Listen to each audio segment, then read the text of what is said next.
Personne ne voulait même s'approcher de ce camion. Les ateliers refusaient, les chauffeurs riaient et le qualifièrent de maudit. Quand une mécanicienne a dit « Je m'en occupe », le propriétaire a tenté de l'en empêcher. On disait qu'elle allait ruiner sa propre réputation, mais quand elle a pris la route et que quelque chose a commencé à mal tourner en pleine descente, il est devenu évident que ce camion cachait un secret que personne n'avait osé affronter. Mon ami, abonnez-vous à la chaîne pour ne pas manquer cette histoire et laissez un commentaire ci-dessous pour nous dire de quelle région vous nous suivez. Je veux savoir d'où vous nous écoutez. Avez-vous déjà entendu parler de ces véhicules qui traînent une mauvaise réputation? Ce n'est pas seulement une question de vieux modèles ou de kilométrage élevé, non. C'est quelque chose de plus lourd, vous savez. Une histoire qui colle au châssis, qui se transmet de propriétaire en propriétaire, comme si le métal conservait une mémoire. Eh bien, mes chers amis, c'était exactement le cas du Thornton 1418 qui est arrivé ce matin d'août au transport du Chêne Vert à Montauban, dans le sud de l'Occitanie. Le camion avait 32 ans de service, une peinture bleue déjà un peu passée par le soleil des plateaux du Quercy et traînait derrière lui une réputation qui faisait que même les chauffeurs expérimentés refusaient les trajets. L'histoire a commencé 3 ans plus tôt, quand il roulait encore pour la logistique de la Garonne.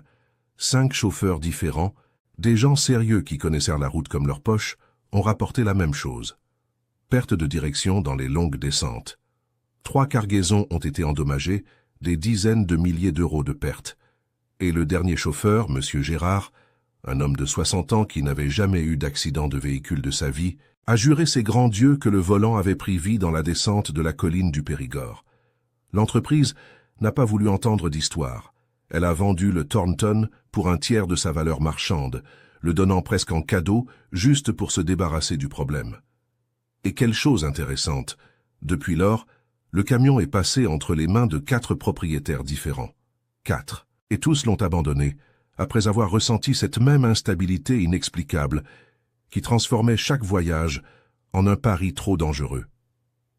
C'est à ce moment-là que Sébastien Morel, propriétaire des transports du Chêne Vert, a vu le camion à une vente aux enchères de véhicules à Toulouse. Le prix était si bas que cela semblait une blague. Sébastien était un homme d'affaires. Il voyait des opportunités là où d'autres ne voyaient que des risques. Il a acheté le Thornton pour presque rien, pensant que n'importe quel bon atelier pourrait résoudre le problème. Après tout, un camion est une machine, n'est-ce pas? Et une machine a une logique des causes et des effets, des solutions. Il a amené le véhicule à Montauban par une chaude après-midi de juillet, remorqué parce que personne ne voulait le conduire. Il a essayé 3 ateliers de la ville. Le premier, l'atelier Saint-Georges, spécialisé dans les véhicules lourds, a refusé sur le champ. Le chef mécanicien, M. Antoine, un homme en combinaison toujours sale de graisse et avec 40 ans d'expérience, a regardé le camion de loin et a secoué la tête. Celui-là, je n'y touche pas, Sébastien. Un camion hanté n'a pas de réparation. Le deuxième atelier, la mécanique Étoile du Sud, a envoyé un jeune homme faire un diagnostic. Le jeune homme est revenu 2 heures plus tard avec la même histoire. Patron, j'ai testé tous les systèmes de direction et tout est en ordre. Ce problème est quelque chose que nous ne comprenons pas. Le troisième atelier, spécialisé dans la suspension, n'a même pas voulu voir le camion après avoir entendu son historique. Le propriétaire a été direct. « Sébastien, vous êtes mon ami, alors je vais vous dire la vérité. Ce Thornton est passé entre tant de bonnes mains que si personne n'a trouvé la panne, c'est que la panne n'est pas là où nous la cherchons. Je ne mettrai pas mon nom là-dessus. » Sébastien a commencé à regretter son achat. Le camion était garé dans la cour de l'entreprise de transport, occupant de l'espace, devenant la risée des chauffeurs. Jusqu'à ce que, par un mardi matin, alors qu'il prenait son café au bureau, regardant par la fenêtre ce Thornton bleu qui semblait se moquer de lui, on frappe à la porte. C'était Valérie Leclerc. Elle avait 32 ans d'expérience en mécanique, le même âge que le camion. Elle avait commencé à 15 ans dans l'atelier de son père, le regretté Leclerc, qui tenait une petite mécanique près de la gare routière. Valérie a tout appris dès son plus jeune âge. Écouter le son d'un moteur et savoir où était le problème. Sentir la texture d'un joint brûlé à la main. Sentir l'huile et identifier si elle était contaminée. Lorsque son père est décédé, elle a repris l'atelier pendant 5 ans, jusqu'à ce qu'un incendie électrique détruise tout. Sans argent pour reconstruire, elle a fermé les portes et a commencé à travailler comme mécanicienne indépendante, prenant des services occasionnels, faisant du conseil, acceptant les défis que d'autres évitaient. Valérie était connue en ville, non pas parce qu'elle était une femme, bien que cela attirait toujours l'attention, mais parce qu'elle avait ce talent rare de voir au-delà de l'évidence. Elle ne voyait pas un moteur comme un assemblage de pièces, elle le voyait comme un organisme vivant qui respirait, chauffait, réagissait au temps et à l'effort. « Monsieur Sébastien », a-t-elle dit, arrêtée à la porte, avec une sacoche d'outils suspendue à son épaule. « J'ai entendu parler du Thornton que vous avez acheté. On dit que personne ne veut s'en occuper. » Sébastien s'est levé de sa chaise, fatigué rien que d'y penser. « C'est ça, Valérie. 3 ateliers ont déjà refusé. Ils disent donc que c'est un camion ensorcelé, qu'il a un problème que la technique ne résout pas. Je commence à y croire. » Valérie a souri de sa manière calme, comme si elle avait déjà entendu une histoire similaire. « Monsieur Sébastien, je ne crois pas aux camions hantés. Je crois aux problèmes mal diagnostiqués. Laissez-moi jeter un œil. Si je ne trouve rien, vous ne payez rien. Mais si je trouve, nous en discuterons. » Sébastien a hésité. Non pas qu'il doutât de sa capacité. Il connaissait le travail de Valérie, savait qu'elle était bonne, peut-être la meilleure de la région, mais il craignait que l'échec ne ternisse la réputation de sa propre mécanique. Si même les grands ateliers n'avaient pas réussi, comment une indépendante y parviendrait-elle? « Valérie, » a-t-il dit lentement, choisissant ses mots, « je respecte énormément votre travail, mais ce camion est passé entre les mains de beaucoup de gens compétents. Je ne veux pas que vous salissiez votre réputation pour rien. » Elle est entrée dans le bureau, a tiré une chaise et s'est assise devant lui. Ses yeux avaient cette détermination qui n'accepte pas un non. « Monsieur Sébastien, la réputation ne se construit pas en faisant ce qui est facile, elle se construit en résolvant justement ce qui semble impossible. Et s'il y a une chose que j'ai apprise avec mon père, c'est qu'un camion n'est pas hanté. Un camion est honnête. S'il a un problème, le problème est là, attendant quelqu'un qui sache bien chercher. » Sébastien est resté silencieux un instant, puis a acquiescé. « D'accord, vous avez une semaine, vous avez besoin de quelque chose ? J'ai besoin que vous me donniez tous les rapports précédents, chaque réclamation technique enregistrée, chaque tentative de réparation documentée, et j'ai besoin que personne ne vienne me déranger pendant que je travaille. » Le lendemain matin, alors que le soleil était encore bas, chauffant la cour pavée irrégulière de l'entreprise de transport, Valérie a commencé. Le Thornton était à l'arrêt depuis des mois, la peinture bleue décolorée, recouvrant des couches de poussière rouge, des plateaux du Quercy. Les pneus étaient dégonflés, le capot recouvert de cette fine couche de terre que le vent apporte et qui colle à tout. Elle a fait un tour complet autour du camion, juste en observant, sans rien toucher encore. Elle a ouvert la porte de la cabine, et une odeur de moisi s'est élevée. Les sièges en cuir craquelaient par le soleil, le tableau de bord poussiéreux. Elle a mis la clé dans le contact et a tourné. Le moteur MWM 6 cylindres s'est réveillé avec ce grondement grave et puissant, faisant vibrer toute la cabine. Valérie est restée là, juste à écouter, sentant la vibration dans son corps, observant le tableau de bord. Le moteur était en bonne santé, aucun bruit étrange, aucune vibration anormale. Elle est descendue et a ouvert le capot. La chaleur du moteur commençait à monter, apportant cette odeur caractéristique d'huile chaude mélangée au métal. Elle a vérifié le niveau des fluides, observé les tuyaux, touché chaque composant. Tout semblait normal. Elle a ensuite pris le dossier de documents que Sébastien avait préparé, s'est assise à l'ombre d'un arbre dans la cour et a commencé à lire page par page, chaque rapport d'entretien, chaque réclamation enregistrée par les chauffeurs précédents. Et c'est là, dans ce silence de la lecture, que Valérie a commencé à percevoir un schéma que personne n'avait vu auparavant. Ce que Valérie lisait dans ce dossier n'était pas seulement des rapports techniques froids, c'étaient des histoires de frustration, de gens compétents qui avaient essayé et échoué, de chauffeurs effrayés, de mécaniciens abandonnants, mais il y avait quelque chose de caché entre les lignes qui a commencé à lui sauter aux yeux, comme une lumière clignotante sur le tableau de bord. Le premier rapport était celui du chauffeur Gérard, ce monsieur de 60 ans qui avait juré que le volant avait pris vie dans la colline du Périgord. Il a décrit « Je suis parti de Montauban à 6 heures du matin. J'ai chargé 15 tonnes de maïs. J'ai roulé tranquillement jusqu'à la colline. Quand j'ai commencé la descente, environ 40 minutes après être parti, le volant a commencé à prendre du jeu. Plus je descendais, pire c'était. Au final, j'avais l'impression de conduire un bateau sur une mer agitée. Le deuxième rapport était celui d'un chauffeur nommé Jérôme, qui travaillait pour la logistique de la Garonne. J'ai pris le camion pour faire Toulouse-Paris. Les 30 premiers kilomètres, tout allait bien. Puis je suis entré dans la descente près d'Albi et le camion a commencé à zigzaguer sur la piste. J'ai dû m'arrêter. J'ai cru que c'était un pneu, mais ce n'était rien. J'ai attendu environ 20 minutes. J'ai repris la route et le problème a disparu un moment. Puis il est revenu. Troisième rapport. Chauffeur Édouard. Le problème n'apparaît que lorsque le camion chauffe bien. En ville, sur un trajet court, il fonctionne parfaitement, mais mettez-le sur la route, en charge lourde, alors là, ça devient sérieux. Valérie a arrêté de lire et a fermé les yeux. Chauffe bien en charge lourde. 40 minutes de trajet, descente. Le schéma était là, évident, mais personne n'avait connecté les points. Tous les mécaniciens précédents avaient travaillé avec le camion à l'arrêt, ou en faisant de courts tests sur rampe avec le moteur encore froid ou peu chauffé. Personne n'avait testé le véhicule en conditions réelles de route sous effort. Elle a rouvert le dossier et a cherché les rapports d'entretien. Le premier atelier avait remplacé tout le système hydraulique de la direction. Pompe, tuyaux, réservoir. Coût, 8 000 €. Cela n'a rien résolu. Le deuxième atelier a remplacé la boîte de direction complète, une pièce importée très chère.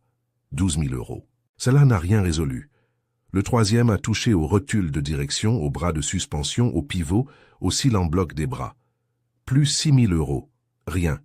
Plus de 26 000 € jetés par les fenêtres, parce que tout le monde cherchait au mauvais endroit. Il traitait les symptômes, pas la cause. Et la cause, Valérie commençait à suspecter. Elle n'était pas dans les composants évidents de la direction. Elle était quelque part qui ne se révélait que lorsque le camion travaillait réellement, quand la chaleur prenait le dessus sur tout, quand le métal se dilatait, quand elle s'est levée d'un bond. Chaleur, dilatation, bien sûr. Elle est retournée vers le Thornton et est montée de nouveau dans la cabine. Elle a démarré le moteur et l'a laissé tourner, observant le tableau de bord de température. Elle a attendu 15 minutes jusqu'à ce que le moteur atteigne sa température de fonctionnement idéale. Puis elle a commencé à tester la direction là, dans la cour. Elle a fait des virages larges, serrés, des manœuvres brusques. Tout fonctionnait parfaitement. La direction répondait fermement, sans aucun jeu. Elle a coupé le moteur et s'est glissée sous le camion, s'allongeant sur le sol chaud de la cour avec une lampe de poche à la main. Elle a commencé à suivre visuellement tout le système de direction. Colonne, boîtier, rotule, articulation, tout semblait en place. Mais elle ne cherchait pas des pièces cassées. Elle cherchait quelque chose de plus subtil, quelque chose qui ne se manifestait que sous des conditions spécifiques. Elle a passé le reste de la matinée à faire de courts tests dans la ville de Montauban. Elle a monté et descendu l'avenue principale 3 fois, testant les freins, la direction, la suspension, rien.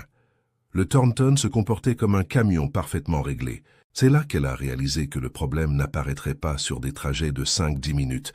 Il fallait du temps, un roulage continu, une chaleur accumulée. À l'heure du déjeuner, elle est retournée au bureau de Sébastien. « J'ai besoin de faire un essai routier. Je veux emmener le camion sur la D206, ce tronçon de colline avec 8 km de descente. C'est le seul moyen de reproduire le problème que les chauffeurs ont signalé. » Sébastien était en train de manger sa gamelle à son bureau et a failli s'étouffer. « Valérie, vous allez seule sur une route avec un camion qui a des antécédents de perte de direction ?»« Je n'y vais pas seule, a-t-elle répondu. Vous venez avec moi. J'ai besoin d'un témoin et de quelqu'un qui connaisse l'historique du véhicule pour confirmer si ce que je ressens est le même problème. » Sébastien n'était pas un homme d'une grande bravoure pour ces choses-là, mais il n'était pas non plus du genre à refuser un défi quand il s'agissait de sa propre entreprise. Il a posé sa fourchette, s'est essuyé la bouche avec une serviette et s'est levé. « Allons-y tout de suite. »« Tout de suite, » a confirmé Valérie. Une demi-heure plus tard, ils étaient tous les deux dans la cabine du Thornton, quittant Montauban en direction de la départementale 206. Valérie au volant, Sébastien sur le siège passager, tendu, agrippé à la poignée de maintien, comme si cela allait lui sauver la vie.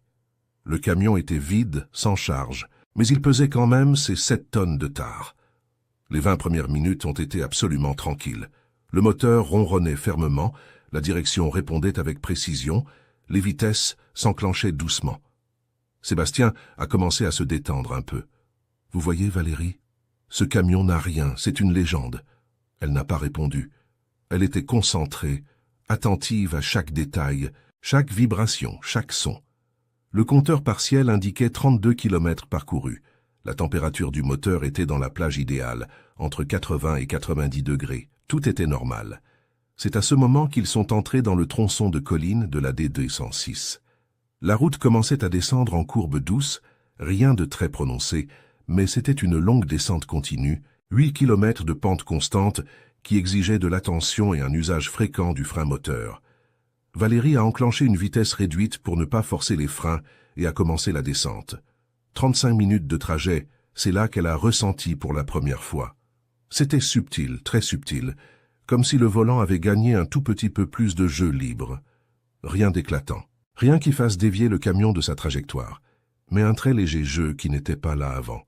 Elle a testé, tournant légèrement le volant d'un côté et de l'autre. Le jeu était là. « Sébastien, vous sentez quelque chose de différent ?» a-t-elle demandé, gardant sa voix calme. Lui, qui était distrait à regarder le paysage des plateaux par la fenêtre, est devenu attentif. Sentir quoi? La direction est différente. Sébastien a prêté attention au mouvement du camion. Ce n'était pas encore évident pour lui, mais il commençait à percevoir que Valérie faisait des micro-corrections de trajectoire plus fréquemment. 40 minutes de trajet. Le jeu a augmenté, maintenant c'était plus perceptible. Valérie devait corriger la trajectoire constamment, et le camion semblait zigzaguer légèrement sur la piste, comme s'il était sur un coussin d'air instable.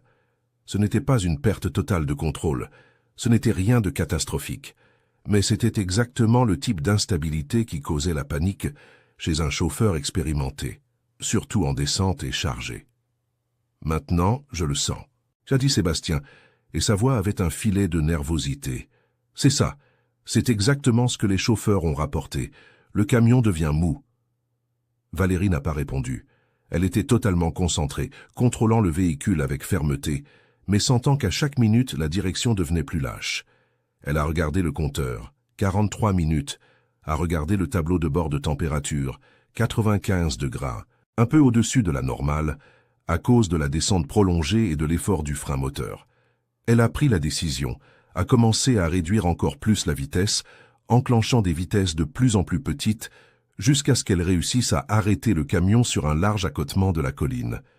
Elle a coupé le moteur immédiatement, a serré le frein à main et est descendue de la cabine avant même que Sébastien ne réalise ce qui se passait. L'odeur l'a frappée dès qu'elle a posé le pied par terre.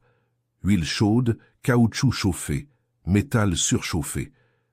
C'était l'odeur d'un camion qui avait travaillé dur, qui avait roulé sous l'effort, qui avait chauffé chaque composant jusqu'à la limite. Elle est allée directement sous la cabine, là où se trouvait la colonne de direction, s'accroupissant et glissant sa tête sous le châssis, avant même de prendre le moindre outil.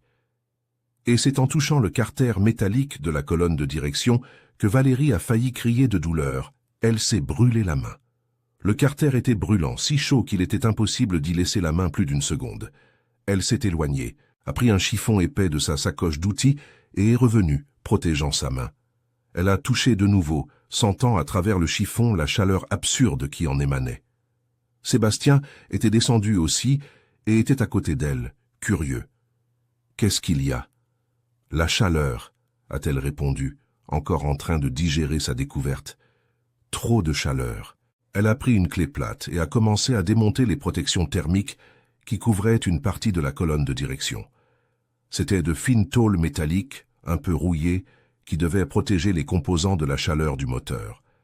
Mais quand elle a retiré la dernière protection et a éclairé avec la lampe de poche, elle a vu exactement ce qu'elle soupçonnait. Le tube de la colonne de direction passait à moins de 15 cm du tuyau d'échappement. 15 cm. Et il n'y avait aucun bouclier thermique adéquat entre eux, aucune protection en fibre céramique, aucune couverture thermique, rien. L'échappement qui, en roulage prolongé, atteignait facilement 400-500 degrés C, était littéralement en train de torréfier la colonne de direction. Sébastien regardait ça. Elle l'a appelé pointant avec la lampe de poche. Il s'est accroupi aussi, essayant de comprendre. Ce que je vois? Le problème. La colonne de direction passe trop près de l'échappement. Quand le camion roule longtemps, quand le moteur travaille dur, la chaleur de l'échappement dilate l'arbre interne de la colonne. Avec la dilatation, Le jeu entre le pignon et la crémaillère du boîtier de direction augmente. Plus il fait chaud, plus le jeu est grand, plus l'instabilité est grande. C'est aussi simple que ça. C'est de la physique de base, le métal chaud se dilate. Sébastien est resté silencieux, assimilant l'information. Puis il a posé la question qui le taraudait. Mais comment 5 ateliers différents n'ont pas vu ça? Valérie s'est levée, essuyant la graisse de ses mains sur le chiffon. Parce qu'aucun d'eux n'a testé le camion en conditions réelles. Ils ont travaillé avec le moteur froid, dans la cour, sur de courtes rampes, ont changé des pièces, ajusté des composants, fait tout correctement selon le manuel. Mais le manuel ne prévoit pas un défaut de conception, une erreur d'assemblage d'usine ou une modification mal faite que quelqu'un a faite sur l'échappement il y a des années. Ils n'ont pas fait d'erreur par incompétence, monsieur Sébastien. Ils ont fait erreur parce qu'ils sont partis du principe que le problème était là où il est toujours, dans les composants évidents. Elle a fait une pause, regardant le Thornton arrêté là, au bord de la route, fumant légèrement par le capot. J'ai réussi parce que j'ai décidé d'observer le camion, non pas comme un assemblage de pièces, mais comme un organisme qui réagit au temps et à la chaleur, et parce que j'ai eu le courage de le faire rouler vraiment sous pression, jusqu'à ce que le problème apparaisse. Sébastien a passé la main sur son visage, soulagé et impressionné à la fois. Et maintenant, peut-on le réparer? Oui, a répondu Valérie avec cette assurance de celle qui savait déjà exactement quoi faire, mais ce ne sera pas rapide. Je vais devoir redessiner le tracé de l'échappement, l'éloigner de la colonne, installer une protection thermique adéquate et remplacer les sealant blocs de la colonne par un matériau plus résistant à la chaleur. 2-3 jours de travail. Ils sont retournés lentement à Montauban, le camion commençant déjà à refroidir et la direction revenant miraculeusement à la normale à mesure que la température baissait. C'était la preuve définitive dont Valérie avait besoin. Les 2 jours suivants, la cour des transports du Chêne Vert est devenue un véritable théâtre d'opération. Valérie a monté son atelier improvisé juste sous le Thornton, le camion sur des chandelles renforcées, des outils éparpillés sur le sol, une vieille bâche tendue pour protéger du soleil qui frappait dès l'aube. Elle a commencé le travail avant 6 heures du matin, quand le jour était encore frais et que la lumière naturelle commençait à éclairer le ciel des plateaux du Quercy. La première étape était la plus délicate. Retirer tout le système d'échappement sans endommager les soudures du châssis, sans casser les supports, car il faudrait tout repositionner ensuite. Et un échappement de camion, ce n'est pas un jouet. Ce sont des tubes d'acier épais, lourds, recouverts de suie noire accumulée par des années d'utilisation, fixés par des colliers rouillés qui ne voulaient absolument pas se desserrer. Valérie a travaillé allongée sur le dos au sol, les bras tendus vers le haut, utilisant une clé à choc pneumatique pour desserrer les boulons grippés. Le bruit métallique résonnait dans la cour, faisant s'arrêter les chauffeurs qui arrivaient tôt pour prendre leur camion afin d'observer. Il y avait quelque chose de fascinant à voir cette femme-là, en dessous, concentrée, en sueur, lâchant de petits jurons quand un boulon s'entêtait à ne pas sortir, mais sans jamais abandonner. À 9 heures du matin, elle avait réussi à retirer tout l'échappement, à traîner l'ensemble lourd à l'extérieur, l'a nettoyé au solvant et l'a étendu sur le sol de la cour pour pouvoir mesurer et planifier les modifications. Le problème était clair maintenant, vu de l'extérieur. Le tracé original de l'échappement faisait un virage très serré, juste après le collecteur, passant sous la cabine, précisément là où se trouvait la colonne de direction. Quelqu'un, à un moment donné de la vie du camion, avait fait une modification sur cet échappement, probablement en essayant de gagner de l'espace ou de contourner un autre problème, et avait fini par créer ce défaut mortel. Sébastien est apparu en milieu de matinée avec du café et un chausson aux pommes chauds. « J'ai apporté une collation, vous y arrivez ?» Valérie a accepté le café, s'est assise sur le seuil du camion voisin et a mordu dans le chausson aux pommes. C'était délicieux, chaud, avec cette croûte croustillante et cette garniture moelleuse. « J'y arrive, oui, mais ça va donner du travail. Je vais devoir refaire tout le tracé de l'échappement, le faire passer par un autre chemin, plus éloigné de la colonne. Je vais devoir souder de nouveaux supports, faire des courbes dans le tube, tout adapté. Vous savez, souder ?» a demandé Sébastien un peu impressionné. Elle a souri de sa manière, comme si elle s'attendait à la question. « Monsieur Sébastien, une mécanicienne qui ne sait pas souder, c'est comme une cuisinière qui ne sait pas allumer le four. J'ai appris avec mon père. J'ai une certification de soudeuse niveau 2 de l'Institut de soudure. Vous pouvez être tranquille. » Et c'était vrai. Valérie n'était pas de ces mécaniciennes qui se contentaient de diagnostiquer et d'envoyer quelqu'un d'autre exécuter. Elle mettait la main à la pâte du début à la fin, maîtrisant chaque étape du processus. Elle avait passé des années à travailler seule, justement pour cette raison. Elle n'aimait pas dépendre de tiers. Elle aimait avoir un contrôle total sur la qualité du service. L'après-midi, elle est allée dans un magasin de pièces automobiles du centre-ville et a acheté tout ce dont elle avait besoin. 2 mètres de tubes d'échappement du diamètre approprié, des colliers renforcés, de nouveaux supports en caoutchouc, une soudure spécifique pour haute température et un tapis thermique en fibre céramique de dernière génération, celui qui est utilisé dans les véhicules de compétition et qui supporte jusqu'à 800 degrés Celsius sans se dégrader. Elle est retournée à l'entreprise de transport et a passé le reste de l'après-midi à mesurer, couper, ajuster.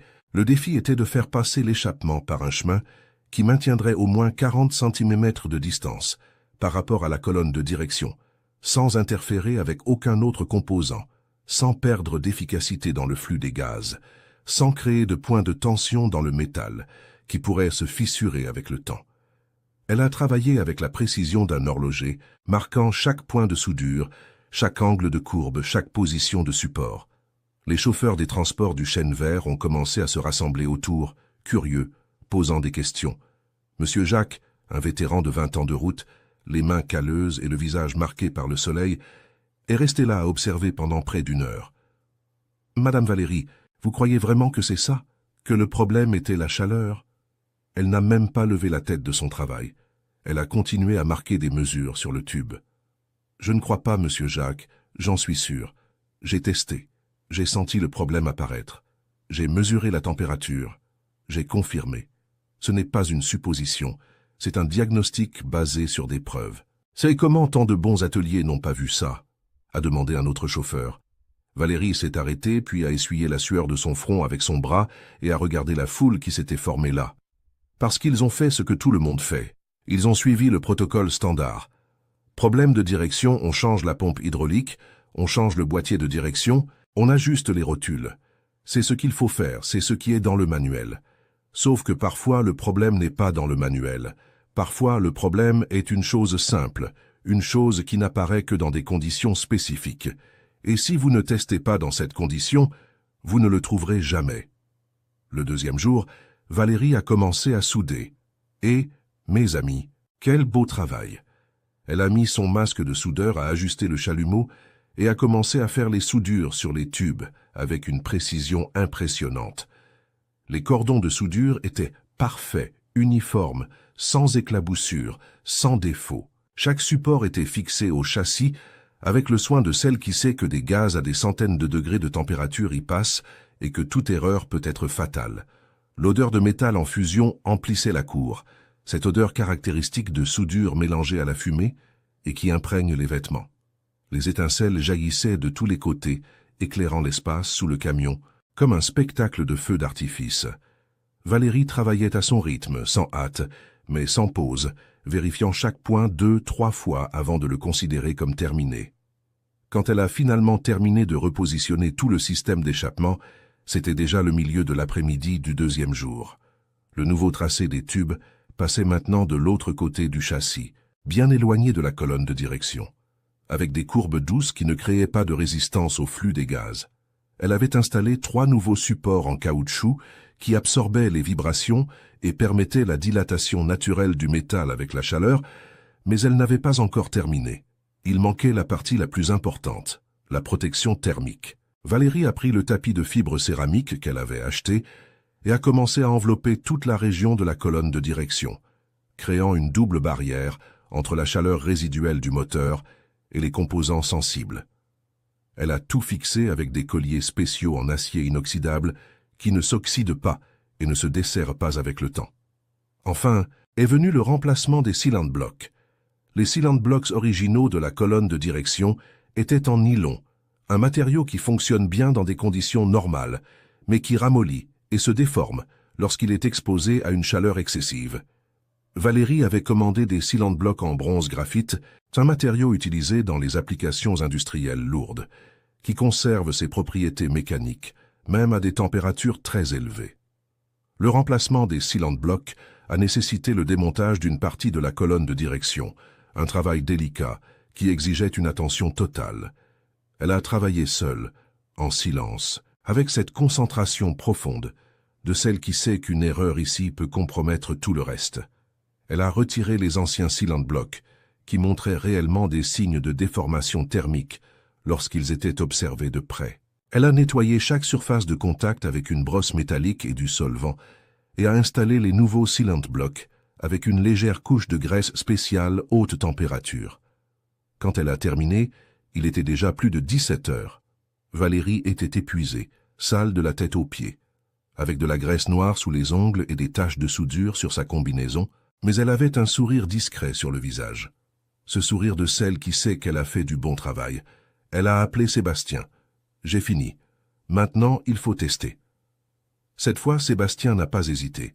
Il est monté dans la cabine avec elle, et les deux sont repartis en direction de la D26, vers le même tronçon de colline où ils avaient senti le problème 2 jours auparavant. Plusieurs chauffeurs de l'entreprise de transport sont restés dans la cour, attendant le résultat, comme s'il s'agissait d'une finale de championnat. La différence s'est fait sentir dès le début. Le Thornton était différent. Le ronronnement du moteur était plus propre, plus libre, comme si tout le véhicule avait été débloqué. Valérie a roulé sur les mêmes trajets qu'avant, a passé les mêmes 40 minutes qui avaient été critiques lors du premier test. Rien. La direction restait ferme, précise, sans aucun jeu. Ils sont entrés dans le tronçon de colline et ont descendu les 8 kilomètres entiers en utilisant le frein moteur, sollicitant le véhicule, le faisant travailler. Ils sont arrivés au pied de la colline, et Valérie n'avait pas senti le moindre millimètre de jeu dans le volant. C'était comme conduire un camion neuf, avec tout réglé, tout répondant parfaitement. « Et alors, Sébastien ?» a-t-elle demandé, presque incrédule. « Résolu » a répondu Valérie, et pour la première fois en 2 jours, elle a détendu ses épaules. Ils ont fait le trajet de retour, plus d'1 heure de route testant en montée, descente, virage serré. Le camion s'est comporté impeccablement du début à la fin. Quand ils sont rentrés au transport du Chêne Vert, il faisait déjà nuit, mais tout le monde était encore là à attendre. Quand ils ont vu Valérie descendre de la cabine, avec ce sourire aux lèvres, la foule a applaudi. Sébastien est descendu aussi, a passé la main sur le capot du Thornton et a regardé le camion comme s'il voyait une résurrection.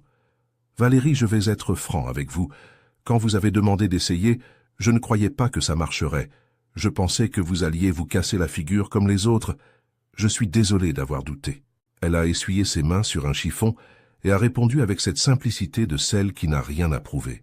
« Pas besoin de vous excuser, monsieur Sébastien. Vous aviez raison de douter. Ce camion avait vaincu beaucoup de gens compétents. Mais je ne suis pas venu ici pour prouver quoi que ce soit à qui que ce soit. Je suis venu pour résoudre un problème et je l'ai résolu. » Jacques, le chauffeur vétéran qui avait observé le travail, s'est approché. « Madame Valérie, je veux être le premier à tester ce camion en vrai, avec une charge sur la route. Laissez-moi faire le premier voyage. » Valérie a regardé Sébastien, qui a acquiescé. « C'est bon. Demain matin, chargez 15 tonnes de soja et partez pour Toulouse. Si quoi que ce soit, vous appelez. » Le lendemain matin, la cour des transports du Chêne Vert était animée dès l'aube. Monsieur Jacques est arrivé avant 6 heures, impatient comme un enfant la veille de Noël, vérifiant chaque détail du Thornton qui brillait maintenant sous la faible lumière de l'aube. Valérie avait passé une partie de la nuit précédente à nettoyer le camion, lavant la carrosserie, enlevant cette couche de poussière rouge qui donnait au véhicule l'air abandonné. Le bleu de la peinture, même passé par le temps, est réapparu avec dignité. La cargaison était déjà prête. 15 tonnes de soja en sac de 60 kilos chacun. Production d'une ferme près de Montauban, à destination du centre logistique de Toulouse. C'était un trajet que Jacques connaissait par cœur. Il avait fait cette route des centaines de fois dans sa vie. Il connaissait chaque virage, chaque bosse, chaque tronçon dangereux. Mais cette fois, c'était différent. Cette fois, il conduisait le camion que personne ne voulait, le véhicule qui avait acquis la réputation de maudit et qui maintenant, selon Valérie, était guéri. Pendant que l'équipe de chargement empilait les sacs sur la carrosserie, attachant le tout avec ses bâches bleues renforcées, Valérie a fait une dernière inspection. Elle a passé sa main sur la protection thermique qu'elle avait installée, a vérifié chaque point de soudure de l'échappement, a testé le jeu de la direction, tournant le volant avec le moteur coupé. Tout est parfait, monsieur Jacques. Elle l'a appelé et le chauffeur s'est approché. Le camion est prêt, mais j'ai besoin que vous me fassiez une faveur. Si vous sentez quelque chose d'étrange, la moindre petite chose anormale, arrêtez-vous et appelez-moi tout de suite. Je ne veux pas prendre de risques. Jacques a acquiescé sérieusement. Vous pouvez compter sur moi, Madame Valérie. Je serai attentif, mais j'ai un bon pressentiment. Ce camion est différent. Ça se sent. À 7 heures précises, le soleil se levant déjà fort à l'horizon des plateaux, Jacques a démarré le moteur du Thornton. Le ronronnement était propre, puissant, sain. Il a enclenché la première vitesse, a salué la foule qui s'était réunie pour voir le départ et a quitté lentement la cour, chargée en direction de l'autoroute. Valérie est restée là, regardant le camion disparaître dans le virage de l'avenue, avec ce mélange de confiance et d'appréhension que tout professionnel ressent quand il met son travail à l'épreuve dans le monde réel.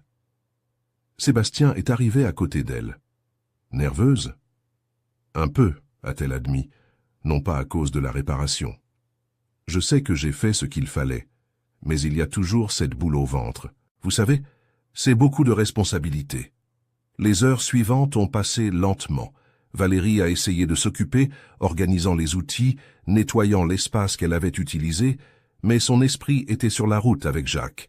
Chaque fois que son téléphone sonnait, son cœur s'accélérait, mais ce n'étaient que des appels normaux, des devis, des questions d'autres clients. Midi est passé, puis 13 heures, 14 heures. Le trajet jusqu'à Toulouse prenait environ 3 heures dans des conditions normales. Il était donc encore tôt pour attendre des nouvelles, mais le silence commençait à peser. Valérie a déjeuné sans apprécier la nourriture. Elle vérifiait son portable toutes les 5 minutes. 15h30. Le téléphone a sonné, c'était Jacques. Valérie a répondu dès la première sonnerie. « Alors, Monsieur Jacques, tout va bien ?» De l'autre côté de la ligne, la voix du chauffeur était chargée d'une émotion qu'il n'a pas cherché à cacher. « Madame Valérie, je suis ici à Toulouse, je viens de décharger. Et écoutez, je vais vous dire une chose en toute sincérité. Ce camion est neuf, non, il est mieux que neuf. J'ai roulé 150 km. Je suis passé par des collines. Par cette rude montée après Carcassonne, j'ai tout descendu chargé. La direction n'a pas montré le moindre jeu, ferme du début à la fin. J'ai même oublié que c'était le même Thornton qui avait eu des problèmes. On dirait un autre véhicule. » Valérie a senti un poids énorme quitter ses épaules. Elle a fermé les yeux un instant, a respiré profondément. « Tant mieux, monsieur Jacques, tant mieux. Et le moteur, comment se comporte-t-il en général? C'est une merveille. L'échappement que vous avez refait a libéré le moteur. On dirait qu'il respire mieux. La reprise est plus forte. La consommation a dû s'améliorer. C'est impressionnant la différence qu'un travail bien fait peut faire. Vous êtes une vraie pro, Madame Valérie. Ce n'est pas pour rien que votre père était fier de vous. » Elle est remerciée, a pris congé et a raccroché. Elle est restée là un moment, seule dans la cour, laissant l'émotion monter. Ce n'était pas seulement la satisfaction professionnelle d'avoir résolu un problème complexe, c'était quelque chose de plus profond. Le sentiment d'avoir rendu sa dignité à un véhicule dont tous avaient désespéré, d'avoir prouvé que le savoir et le dévouement vainquent toute mauvaise réputation, toute superstition, toute incrédulité. Sébastien est arrivé en courant du bureau. Et alors? Il a appelé, tout s'est bien passé? Le camion est parfait. Le propriétaire de l'entreprise de transport a fait un geste de victoire, célébrant. Je le savais. Je savais que vous alliez y arriver. Valérie, vous n'imaginez pas ce que cela signifie pour moi. Ce Thornton était un poids mort, de l'argent jeté par les fenêtres. Maintenant, il redevient un actif, il retourne travailler, il rapporte des bénéfices. Mais l'histoire ne s'est pas arrêtée là, car les bonnes nouvelles se répandent vite, surtout dans les petites villes, où tout le monde connaît tout le monde. Le même après-midi, le mécanicien de l'atelier Saint-Georges, Monsieur Antoine, celui qui avait refusé le service, est apparu au transport du chêne vert. Il est venu la queue basse, voulant voir de ses propres yeux ce que Valérie avait fait. « Mademoiselle » a-t-il dit, enlevant sa vieille casquette devant elle en signe de respect. « Je suis venu ici pour m'excuser. Quand Sébastien m'a cherché, j'ai refusé le service parce que je pensais qu'il n'y avait pas de solution. Maintenant, je sais que vous avez résolu le problème. Comment avez-vous fait ?» Valérie ne gardait pas de rancune. Elle a expliqué le problème, a montré les modifications qu'elle avait faites, a détaillé le processus de diagnostic. Antoine écoutait attentivement, secouant la tête, impressionné. La chaleur de l'échappement qui dilate la colonne de direction. Oh là là, je n'y avais jamais pensé. Et pourtant, j'ai 40 ans d'atelier. On apprend tous les jours, n'est-ce pas? Oui, on apprend tous les jours, a confirmé Valérie. Et il n'y a aucune honte à ne pas savoir quelque chose. La honte est de ne pas essayer d'apprendre. La semaine suivante, le Thornton a fait 3 autres voyages. Montauban-Paris, Montauban-Bordeaux et Montauban-Marseille. Toujours chargé, toujours roulant sous effort, toujours affrontant des collines, des montées, des descentes, et toujours se comportant parfaitement. Jacques est devenu le chauffeur officiel du véhicule et a commencé à raconter l'histoire un peu partout, dans les stations-service, les aires de repos, les bars de bord de route où les chauffeurs se retrouvent. Ce Thornton qui était maudit roule à merveille. Valérie, cette mécanicienne de Montauban, a découvert le problème. La bête avait l'échappement qui passait près de la direction, chauffait tout et créait du jeu. Elle a tout refait, mis une protection thermique, changé les cylindres blocs. Maintenant, il est mieux que neuf. L'histoire est devenue une légende de la route. Et avec une légende de la route vient la clientèle. 3 mois après la réparation, les transports du Chêne Vert avaient un emploi du temps plein de services qui venaient par le nom de Valérie. Des entreprises de transport d'Occitanie, de Nouvelle-Aquitaine, d'Auvergne-Rhône-Alpes, toutes voulaient du conseil technique, des diagnostics difficiles, des problèmes que d'autres ateliers ne pouvaient pas résoudre. Sébastien n'était pas bête. Il voyait là une opportunité à ne pas manquer. Un vendredi après-midi, il a appelé Valérie à son bureau, lui a servi un café et est allé droit au but. « Valérie, j'ai une proposition pour vous. Je veux que vous deveniez associé de l'entreprise de transport. Pas besoin d'apporter de l'argent, apportez juste votre savoir-faire technique.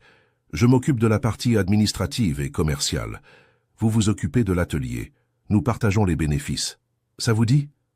Valérie a pris la tasse de café, a bu une gorgée, a réfléchi un instant. L'association, c'était un engagement sérieux. C'était une responsabilité partagée. C'était renoncer à une partie de son autonomie, mais c'était aussi l'opportunité de grandir, d'avoir une structure, de faire un travail plus important. « J'accepte, a-t-elle répondu, mais à une condition. »« Laquelle ?» a demandé Sébastien, curieux. « Que nous ne refusions jamais, mais vraiment jamais, un travail parce que nous pensons qu'il est impossible. Si quelqu'un arrive ici avec un problème qui semble insoluble, nous essayons. Même si nous échouons, nous essayons, car c'est en essayant l'impossible que nous sommes arrivés jusqu'ici. » Sébastien lui a tendu la main. Les deux se sont serrés la main, scellant un partenariat qui allait bien au-delà des papiers et des contrats. C'était un partenariat basé sur le respect mutuel, sur des valeurs partagées, sur le courage d'affronter les défis. Et le Thornton? Ah, le Thornton est devenu une publicité ambulante pour l'atelier. Sébastien a fait repeindre le camion, un bleu éclatant, et a fait imprimer sur la carrosserie en lettres capitales « Transport du Chêne Vert, atelier spécialisé. Les problèmes impossibles sont notre spécialité. » En dessous, en lettres plus petites, mais toujours visibles, « Mécanique Valérie Leclerc. Diagnostics techniques avancés. » Chaque fois que le Thornton passait sur la route, d'autres chauffeurs klaxonnaient, saluaient, montrèrent du doigt. C'était le camion qui avait ressuscité, le véhicule qui avait prouvé qu'il n'existe pas de machines maudites, seulement des machines mal diagnostiquées.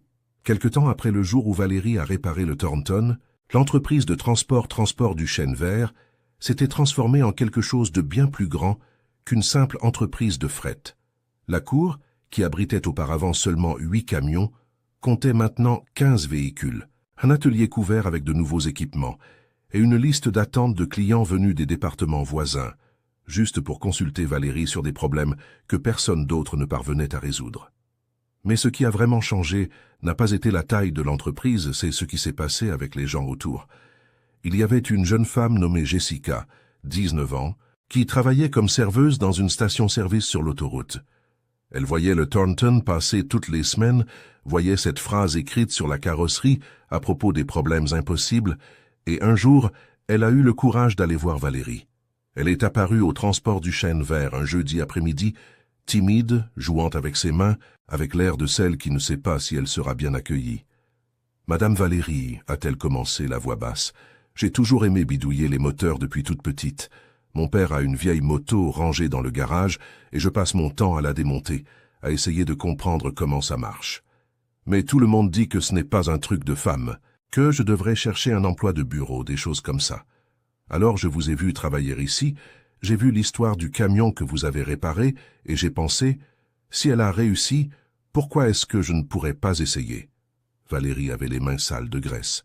Elle venait de changer le filtre à huile d'un camion, mais elle a tout lâché sur le champ. Elle s'est nettoyée les mains sur un chiffon et a regardé Jessica avec cette attention totale qu'elle accordait aux choses importantes. « Jessica, laissez-moi vous dire une chose. Quand j'ai commencé à 15 ans, j'ai aussi entendu que ce n'était pas ma place, qu'un atelier était un environnement d'hommes, que j'allais me salir, que j'allais me blesser, que je ne serais jamais prise au sérieux. Vous savez ce que j'ai fait? J'ai ignoré, j'ai appris, j'ai travaillé, j'ai prouvé par la pratique que la connaissance n'a pas de genre. Un moteur ne sait pas si celui qui le répare est un homme ou une femme. Un moteur sait seulement si la personne comprend ou ne comprend pas. » Les yeux de Jessica ont brillé. « Alors, vous pensez que j'y arriverai? » « Je ne pense pas, j'en suis sûr. Mais je vais vous dire, le chemin n'est pas facile. Vous devrez beaucoup étudier, vous devrez faire vos preuves tous les jours, vous devrez être meilleur que la moyenne, juste pour être considéré comme égal. Mais si vous aimez vraiment ça, si vous sentez cette chose dans votre poitrine quand vous voyez un moteur fonctionner, alors chaque goutte de sueur en vaut la peine. » Jessica est devenue la première apprentie de Valérie. Elle a commencé par aider aux tâches de base, organisant les outils, nettoyant les pièces, observant chaque mouvement. Valérie enseignait avec patience, expliquant non seulement le comment faire, mais le pourquoi faire, montrant que la mécanique n'était pas seulement répéter des procédures apprises par cœur, mais comprendre la logique derrière chaque système. Et ce n'était pas seulement Jessica. Sandrine, 35 ans, mère de 2 enfants, qui avait perdu son emploi dans une usine de vêtements et voulait une nouvelle profession, est apparue. Béatrice, fraîchement diplômée en ingénierie mécanique, qui ne trouvait pas d'emploi parce que toutes les entreprises voulaient embaucher des hommes dans le domaine technique, est apparue. Madame Lise, 52 ans, qui avait toujours eu de la curiosité pour les moteurs, mais n'avait jamais eu la chance d'apprendre, est apparue. Valérie les a toutes accueillies, pas d'un coup parce qu'elle n'avait pas la structure pour cela, mais progressivement avec la croissance de l'atelier. Certaines venaient juste pour suivre un cours de base en entretien automobile qu'elle avait commencé à donner le samedi. D'autres restaient comme aides, apprenant au quotidien, acquérant une expérience réelle d'atelier. Sébastien observait tout cela avec un mélange de fierté et de surprise. Un lundi matin, prenant son café au bureau tout en regardant Valérie enseigner à Jessica comment calibrer les soupapes d'un moteur diesel, il a commenté « Valérie, vous formez toute une génération de mécaniciennes. Dans quelques années, Montauban sera connu pour cela. » Elle a nettoyé ses mains sur sa combinaison et a souri. « Il ne s'agit pas de former des mécaniciennes, monsieur Sébastien. Il s'agit de montrer aux jeunes filles qu'elles peuvent choisir, qu'elles n'ont pas besoin d'accepter ce que les autres disent être une chose de femme ou une chose d'homme. Elles peuvent choisir ce qui fait battre leur cœur plus fort, ce qui apporte une vraie satisfaction. Et si c'est de travailler sur les moteurs, tant mieux.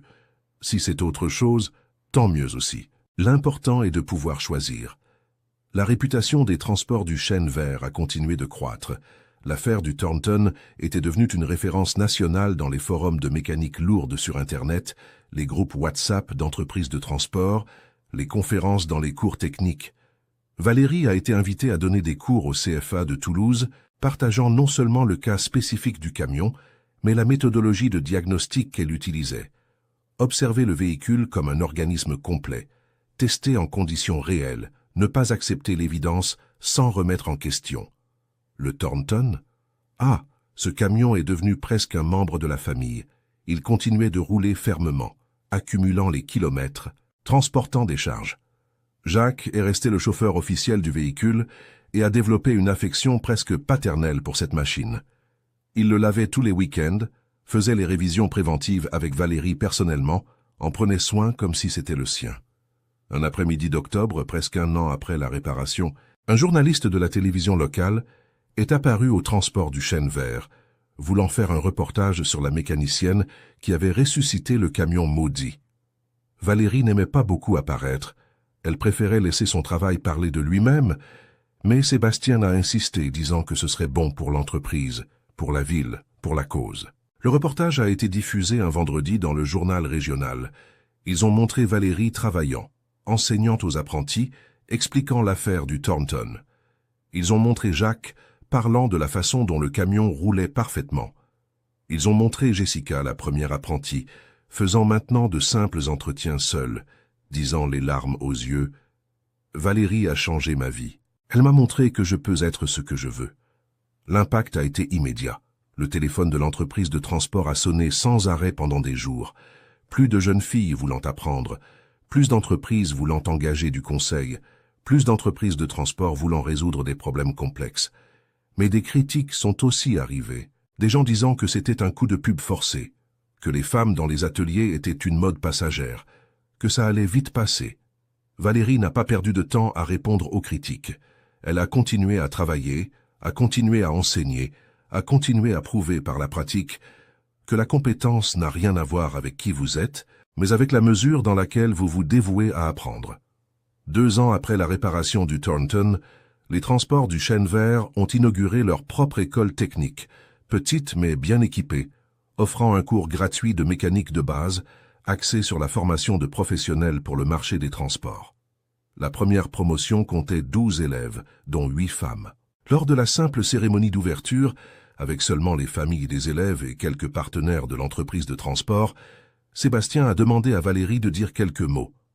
Elle n'avait pas préparé de discours, ce n'était pas son style, mais elle est montée sur la petite estrade improvisée et a parlé avec son cœur. « Mes amis, je ne suis pas douée avec les beaux mots, alors je vais parler à ma façon. Il y a 2 ans, un camion dont tout le monde avait désespéré est arrivé ici. Un camion qui traînait une mauvaise réputation que personne ne voulait même voir de loin. Je n'ai pas réparé ce camion parce que je suis spécial ou parce que j'en sais plus que les autres. Je l'ai réparé parce que j'ai refusé de croire que quelque chose était impossible. Et ce que j'ai appris avec ce Thornton, c'est que parfois, on abandonne trop vite, on accepte la défaite avant l'heure, on croit à la mauvaise réputation sans chercher la vérité. Ce cours ici ne vise pas à former des mécaniciens, il vise à former des gens qui n'abandonnent pas, qui n'acceptent pas l'impossible, qui ont le courage de regarder le problème différemment. Bienvenue à tous. Et rappelez-vous, un camion maudit n'existe pas. Ce qui existe, c'est un défi qui attend d'être résolu. Au fond de la cour, garé en position d'honneur, le Thornton D418 brillait sous le soleil de l'après-midi. Peinture bleue impeccable, chromes étincelants, moteur ronronnant doucement. Ce n'était plus le camion que personne ne voulait. C'était le camion qui avait enseigné une leçon que tout Montauban n'allait jamais oublier.